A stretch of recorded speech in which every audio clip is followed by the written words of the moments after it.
So how did I get into raw foods? How did I come into this 80-10-10 lifestyle? I came into it in 2001. I was sick and tired of being sick and tired. I had enough. I just had another bout of chronic fatigue. I had no real fitness. I was up and down with fitness. I was like, wanted to be fit, couldn't be fit, didn't have enough energy to train. And then get a bit better, try and train, get like lung conditions, more asthma, Crohn's disease was just up and down. I was like, all right, enough is enough. And someone mentioned vegetarian diet to me, and I was like, vegetarian diet? Okay, crazy, but I'll give it a go. I was so sick and tired of being sick and tired. I went vegetarian, felt better straight away, cut out all animal flesh foods, still eating eggs and dairy. And then a week later, I was like, hang on, eggs are periods from chickens, and milk is for baby cows. I'm not doing that anymore, ever. So I ditched them. And literally the next day, I was like, wow, I can breathe. And my stomach feels even flatter when I wake up in the morning. And wow, this is really good. This is really good. And then I just went on the Dr. McDougall style program. I was living on rice, literally living on rice and soy sauce, oatmeal and some soy milk in the morning with a bit of cinnamon and a bit of sugar on there. Potatoes with sauce and ketchup, things like that. And I just felt incredible. My acne went away, my Crohn's disease went away, my asthma went away, my chronic fatigue went away, my depression went away, things like that. Just see you later. And my performance, my fitness level, I can chart it, man. I can chart it. In 2001, I went vegan, and my fitness was like this. I went vegan, high carb, low fat. It just went like that, and it's just continually going like that. And at age 34 now, 10 years later, I'm the fittest of my life. Judging by my times in running from the mile to the marathon, set personal bests all year in 2011. Cycling, fastest climbing ever. My biggest day on the bike is 515 kilometers. And when I was eating meat, biggest day on the bike was 257 kilometers. So I've doubled my endurance, doubled my stamina, which is unheard of without drugs. Unheard of. And my next goal for cycling is to crack 600 kilometers in 24 hours solo. I've already done 620 kilometers in 24 hours in a group of riders. I've done 1,243 kilometers, Paris in 51 hours 30, no support, but in a group of riders. But I've never done solo just by myself. So we'll see, 600 Ks in a day coming up. Anyway, so how I got into raw food, so I did the McDougall program, worked great, fantastic. And then I picked up a book one day called Raw Life. I was in a bookshop, I had a voucher, and I didn't know what to get. And I was like, raw foods, yeah, I mean, that's cool. I'm eating fruit for breakfast now. I've read Fit for Life and eating fruit for breakfast. Yeah, I feel good on that. So I picked up Paul Neeson's book, Raw Life, and I'm like, hang on, what's this dude saying? Rice is bad, beans are bad, 100% raw. Wow, that's interesting. So I read the book, got the book, and I like Paul's style. Paul's a pretty cool guy. Give him a bit of crap on the internet, but he's a pretty chill guy. And so reading the book, fantastic. Did the raw food thing for a bit. Felt like even better because I started eating more fruit then. But I wasn't eating enough fruit because in the book Paul says, you want to, a breath-air is a possibility. Man doesn't need food. He quoted Hilton Ho Team as man's highest consciousness. I think, wow, we don't need to eat. And I sort of believe that for a bit because I respected what Paul Neeson said for how he's an author. Maybe he knows what he's on about. And when it comes to breath-air, man, that ain't ever happening. Ever. That's like trying to throw this MacBook all the way to Los Angeles. I'm going to pick it up and I'm just going to throw it in LA, Santa Monica Beach. Boom, there it is. Never going to fucking happen, but people will tell you it could probably happen. So, got into the raw foods, read Paul Neeson's book. Good book, fun book, but it didn't give me any caloric sufficiency knowledge there. I didn't know how to get enough fuel because I was eating like 5 bananas for breakfast or 5 bananas for lunch at work. And everyone around me is going, "You're eating 5 bananas for lunch, Harley? I think you've got a fucking problem." And I was like, "Oh, really? Like, is that too many bananas? Oh, maybe." And so I was just fading. I was flailing. And then I'd go out training with the guys or racing, and I'd be good for the first 20 minutes, half an hour, and then I'd just be like, "Oh." And they're like, "Wow, mate, raw food diet's working for you." Not. And so I just go back to McDougall program, and I just had fruit for lunch and fruit for breakfast, and then rice and potatoes for dinner. Did that for years, and it worked fantastically. And then I was like, no, I want to do raw food because I had a glimpse of feeling just a little bit better, and I'm like, I want to go back there. And then I was like, okay, I'll eat raw food, nut desserts and stuff like that. So I was eating a lot of cashews and macadamias and almonds. And then I got Dave Wolf's book, and he said, limit the fruit, man. Don't eat bananas and dates because they're hybrid. Just eat seeded watermelon and things like that, and avocados. I was eating a lot of seeded watermelon, which is hard to get calories from, almost impossible to get calories from, to be high energy. Eating avocados, and I was just like, oh my god, now I may feel even worse because I've just got no stamina. And then I was like, hang on. And then Dave Wolf started selling cacao, and I'm like, oh, cacao, yeah, I can eat that. And I was eating cacao, getting wild on cacao, then crashing the next day because cacao is so toxic. It's full of theobromine, neurotoxin, classified biologically. Look it up, cacao neurotoxin. And then I was just like, what's going on here? And then I remember when I read Paul Nison's book, there's an interview with Dr. Doug Graham. And I looked at this dude and thought, wow, that dude's really fit, and what he says makes sense. And so, but I started eating more fruit. Everyone told me I was eating too much fruit, and then I read Dave Wolf's book. I'm like, yeah, okay.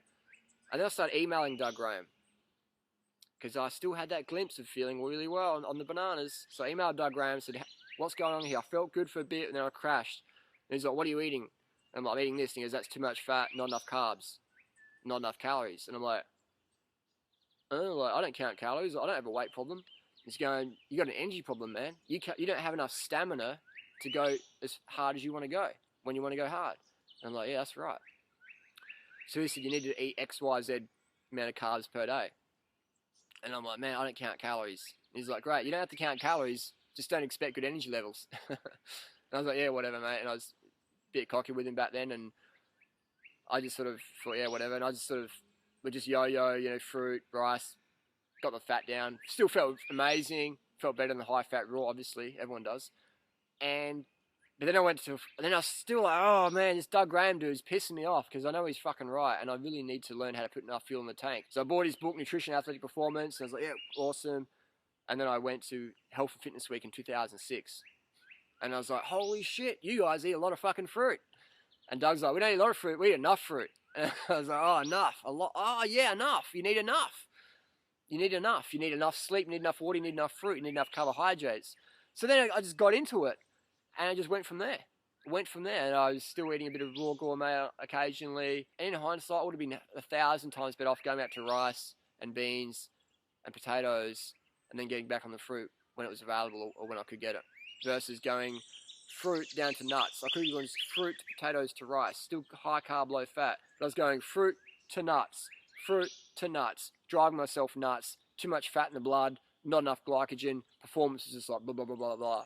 I could have just gone fruit to potatoes. I still had the glycogen going on, high carb, low fat, clean blood, versus getting my blood all goopy and fatted out from the excess nuts and oil.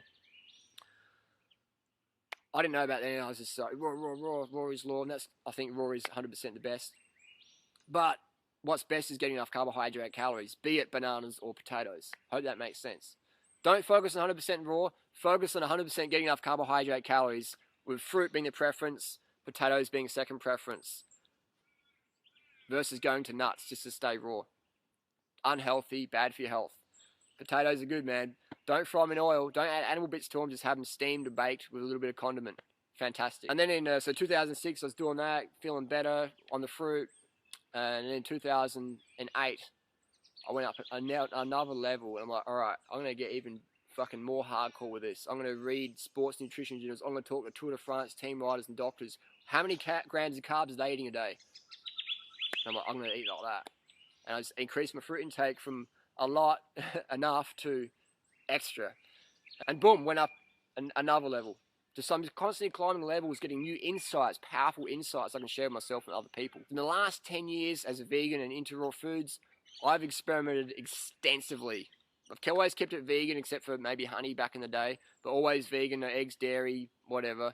I'll leave those experiments to my friends, watch them go, whoa, that's fucking crazy. So what have I learned in those last 10 years? What can you learn from my experiences? What can you learn in the next 60 seconds that took me 10 years to learn? How cool is that? You can learn in the next 60 seconds what took me 10 years to learn. This is what you're going to learn. This is what I've learned. Fruit is the ultimate. Sweet fruit, bananas, and dates. If you get enough calories from them, you can eat any fruit you want, watermelon, oranges, bananas, and dates, but you have to get enough calories from them. Like my friend Mike Arnstein, he can eat way more than me. I can't eat enough watermelon or oranges or papaya to get enough calories. I need bananas and dates to get my calories. So I've learned that you got to get enough calories from your favorite fruits. Fruit is the best. It's the ultimate. Bananas and dates. Killer.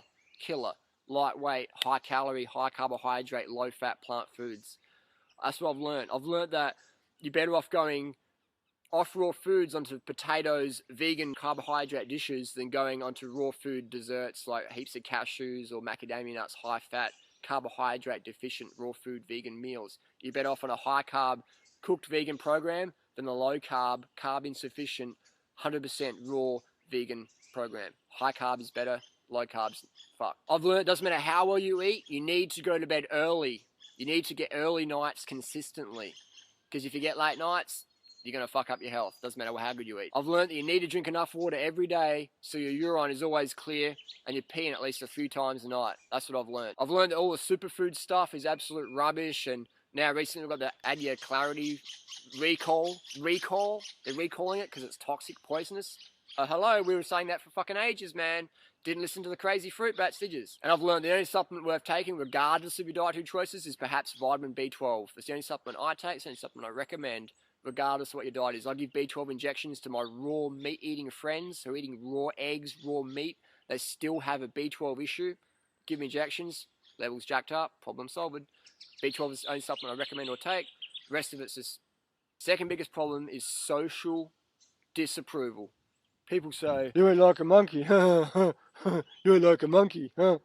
That's all that fruit's gonna make you fat, or you don't get enough calories from fruit, like, you can kick my ass in the bike, but fruit's not healthy. All this stuff like that. So social disapproval, a lot of people can't deal with it. Personally, I don't give a fuck, man. I follow my heart, I follow health, I follow having fun. I don't give a fuck about the status quo, jealous fuckers, haters, drinking haterade, slipping on haterade, whatever. I don't really give a fuck about that anymore. I used to 10 years ago. I've learned just to not take anything personally. Sometimes people change, they regret what they say to you, so don't take it personally, don't freak out. Eliminate excess drama from your life, have fun, be the example, be the change you want to see. Who we are speaks so loudly, no one can hear what we're saying. People, if Dave Wolf wants to sue you or what, don't take it personally, just keep doing what you're doing. Mean what you say what you mean. Those that mind do not matter, those that matter do not mind. And social disapproval. It's the two biggest hurdles. Situational inconvenience, can't get enough fruit. Second one, social disapproval. Just don't take it personally. So be organised. Don't take things personally. That's what I've learned my raw food journey. Hope that's of some help. This is a fucking video I would have paid fucking $10 million to have heard back in 2001 when I thought, okay, I want to get into raw foods lifestyle. What do I need to know? So that's what I've learned. This is like a 10-minute video, 15-minute video. It took me 10 years to work it out. You lucky buggers. You're getting the secrets now. For free. Cool. I'm just giving stuff away, man. That's what life's about, man. Just giving and sharing, receiving and giving. It's one and the same. Give, receive. Just keep the flow happening. Don't hold on to anything. Don't block anything coming in. Just keep it flowing, man. Keep the flow happening. Give and receive. Pay it forward. See you on the road. Thanks for watching.